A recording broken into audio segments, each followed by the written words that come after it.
গতকাল দুপুর 2টার দিকে আমাদের একটা খবরের ভিত্তিতে জেলা পুলিশ জনসেবা হাসপাতালের 3য় তলার কক্ষ থেকে উনি ডাক্তার আমিরুল ইসলাম, যিনি ড্যাবের রাজশাহীর আহ্বায়ক, বিএম এর রাজশাহীর অঞ্চলের আহ্বায়ক এবং বেসরকারি ক্লিনিক মালিক সমিতিরও উনি নেতা, উনি নৃশংসভাবে ওনার নিজ হাসপাতালের একটা শয়ন কক্ষে উনি রেস্ট রুম আছে, সেখানে নৃশংসভাবে খুন হয়েছে। সেভাবে আমরা এসে ওনাকে পাই। সেই ভিত্তিতে আমরা পারিপার্শ্বিক অবস্থা ও আমাদের যে প্রযুক্তিগত যে বিষয়গুলো আমরা বিশ্লেষণ করি, আমরা পুলিশের পক্ষ থেকে আমরা জেলার বিভিন্ন সংস্থা আমরা যৌথভাবে কাজ করার পরে আমরা দেখতে পাই হাসপাতালের একটা স্টাফ এটার সাথে মূলত জড়িত ছিল।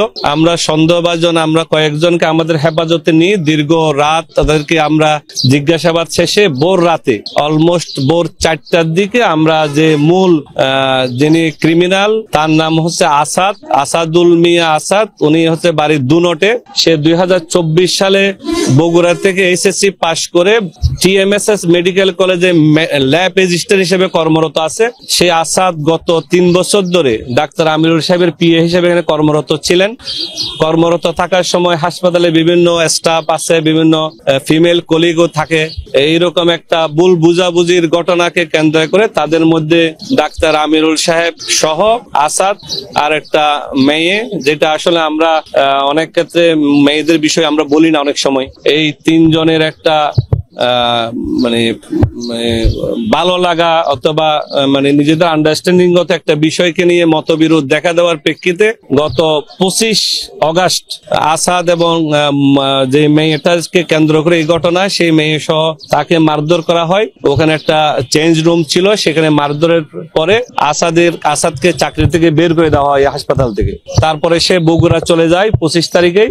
বগুড়া যাওয়ার পর তার মধ্যে একটা প্রতিহিংসা কাজ করে, তার মধ্যে একটা ডাক্তার আমিরুল সাহেবের কোনো বিষয় নিয়ে তার মধ্যে একটা ক্ষোভ কাজ করে। সেই ক্ষোভের অংশ হিসেবে সে বগুড়া থেকে একটা বোরকা কিনে 1300 টাকা দিয়ে একটা দোকান থেকে এবং 2টা ছুরি কিনে।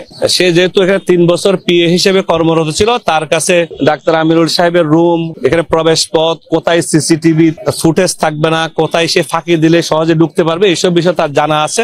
সেই ভিত্তিতে গত 31 অগাস্ট সন্ধ্যা 7টার দিকে সে বোরকা পরিহিত অবস্থায় সে 3 তলার ডাক্তার আমিরুল সাহেবের কক্ষে অবস্থান নেয়। প্রথমে যখন সে 3 তলায় আমির সাহেবের রুমের সামনে যায় তখন উনি ভিতরেই ছিলেন। এই সময় সে সিঁড়িতে সে আত্মগোপন করে অবস্থান নেয় এজ এ মহিলা হিসেবে। তারপরে যখন ডাক্তার আমির সাহেব যখন এখান থেকে বের হয়ে যান 7:10 দিকে, তখন সে যেহেতু উনি আসা যাওয়ার মধ্যেই থাকেন এবং সে জানতো এখানে সিসিটিভির কাভারেজ নাই এই কোনাটাতে, সে কৌশলে এই রুমের মধ্যে ঢুকে খাটের নিচে সে আশ্রয় নেয়। তার প্রাথমিক জিজ্ঞাসাবাদে আমরা যেটা বুঝি, তার সাথে যেটা আমাদের 10-12 ঘন্টা জিজ্ঞাসাবাদ হয়েছে, তার প্রথমত ইচ্ছা ছিল যে সে তাকে পঙ্গুত্বের কোনো কিছু করবে, কিন্তু সেই যেহেতু বেশি রাত্রে ওদিন ডাক্তার আমিরুল সাহেব রাত 1টা পর্যন্ত সে চেম্বারে বিভিন্ন রোগী দেখছে, বিভিন্ন রুম ভিজিট করে প্রায় 1:15টার দিকে সে রুমে আসছে। উনি আবার নিজে হাইপার টেনশন, ওনার ঘুমের সমস্যা, প্রেসার এইসব রোগী ছিলেন। উনি ওষুধপত্র, উনি ঘুমের ওষুধও খাইতেন, সেটাও পিএ হিসেবে আগে যে কর্মরত আসাদ জানতো। সেই প্রেক্ষিতে উনি ঘুমের ওষুধ খেয়ে তারপর উনি কিছু ফাইলপত্র সাইন করছে হাসপাতালের 1টা-1:30টার দিকে। এই পরে রাত 3টা-3:30 পর্যন্ত মানুষজনের আনাগোনা ছিল, আমাদের সিসিটিভি ফুটেজও সেটা দেখা গেছে, ডাক্তাররা রাউন্ডে ছিল। সে যেহেতু এইসব 3 বছর এটার সাথে অভ্যস্ত, সে আনুমানিক 4টা-4:15টার দিকে যখন গভীর ঘুমে সে ডাক্তার আমিরুল সাহেব ছিলেন, তখন সে প্রথমে উঠে এই নৃশংস হত্যাকাণ্ড, যেটা আপনারা বিভিন্নভাবে গতকাল আপনারা দেখছেন, সেই নৃশংস হত্যাকাণ্ড ঘটিয়ে সে জানতো যে ওখানে ভিতরে সিসিটিভির মূল ক্যামেরাগুলো ডাক্তার আমিরুল সাহেবের রুমেই ছিলেন।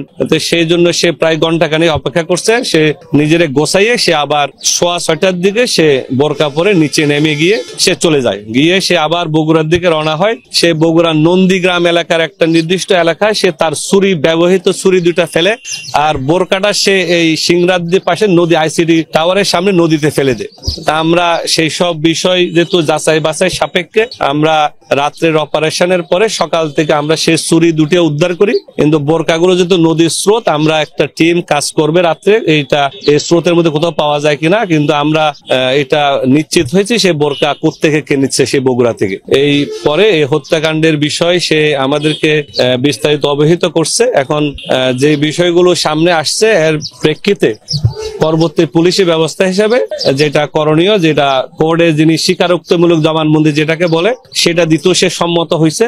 সে তার দাবি মতে সে ক্ষোভের বসে অথবা তার মধ্যে কোন ধরনের ওই যে ত্রিমুখী একটা বিষয় ছিল, সেই বিষয়কে সামনে রেখে তার মধ্যে নৃশংসতার প্রতিহিংসা জাগ্রত হয়েছে বলে সেই ঘটনাটা ঘটাইছে।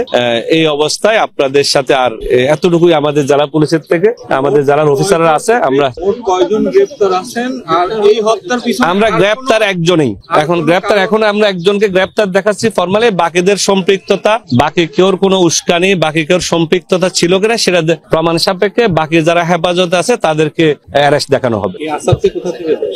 এই শহর থেকে, এই নাটোর শহরেই ছিল, নাটোর শহর থেকে ধরা হয়েছে। যে মেয়ের কথাটা বলা হচ্ছে সেই মেয়েকে কাটো, সেই মেয়েকে আমাদের হেফাজতে আছে। যে মেয়েকে সাথে কি আসাদের কোনো সম্পর্ক? আসাদের সম্পর্ক ছিল, আসাদ তাকে বিয়ে করার কথা ছিল, সে তার আরেকটা মানে সে একটা আগে বিয়ে করছিল, ডিভোর্স শেষ হয় নাই, এই জন্য সে বিয়ে করতে পারে নাই। এবং সে বেসিক্যালি আমরা এইভাবে বলছিলাম যে আসলে সে যেহেতু 25 তারিখ ঘটনা, তাহলে এই মেয়েও চলে গেল না কেন, সে চাইছে যে আসলে সে কয়েকদিন পরে নিয়ে যাবে, যেহেতু চাকরি সারা করবে কি, সে চাকরি করতেছে করুক, তারপর তাকে নিয়ে যাবে।